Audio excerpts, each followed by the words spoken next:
The subject of today is, do you really need God for fulfillment? Does God really love all of us the same? He says He does. Yet some of us are born into rich families. Some of us are born homeless.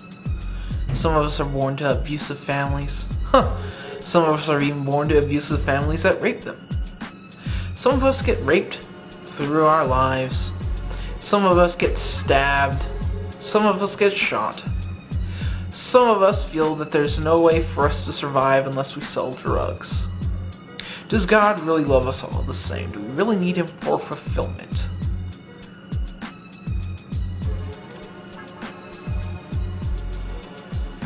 That's the question. If you have nothing to live for, perhaps you need to pray to a magic man in the sky to make you feel a little bit better, make you feel a little bit less upset about your crappy little life. But you know what? I have a pretty shitty life myself. I don't blame God. Because you know what? God doesn't exist. That's how I know God doesn't exist. Because my life is crappy. And there are so many people born with such wonderful lives. Why wasn't I one of them? And yeah, I look at places like Ethiopia, where children are born with not enough food to sustain them, where their mother's milk dry out, and they are starving to death. They are literally skin and bones. They sit on the ground, huddled over, and vultures wait for these babies to die. I saw a picture once. Good things come to those who wait. It was a picture of an Ethiopian baby with a vulture standing over it. How sick today's mentality is to make a picture of that.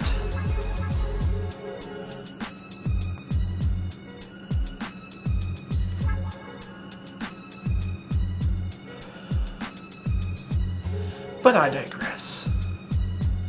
Does God really care about us all the same? Does He really want us to be happy? Why didn't He give us all an equal start? Free will? That doesn't exist in a planned out, organized plan. God's plan is chaos if it does exist. He doesn't give a shit about you. He wants you to suffer. He planned it all out. He created everything. He created evil. He created good. He created suffering. He created happiness and joy. He created all these things to taunt you. And calling life a vale of tears as if it's some sort of audition for death is not something you should be teaching a child. That just teaches a child that this life is fucked and you might as well kill yourself to get over it. A child should be taught that life is a cherished thing.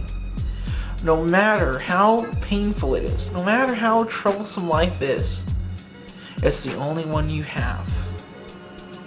If you have no God, if you have no thing to taunt you, to say, listen, this life is nothing, come wait on the other side and I'll be there, then you realize that this life is ever more precious than the afterlife.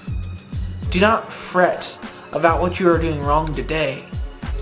Just fret about how you can make tomorrow better by working hard today.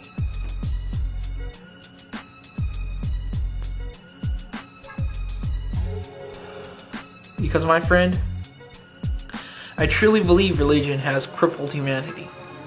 Made it something less than what it was. Maybe. Perhaps religion did start out to control the population, to help it grow. But in the end, it only ended up crippling it.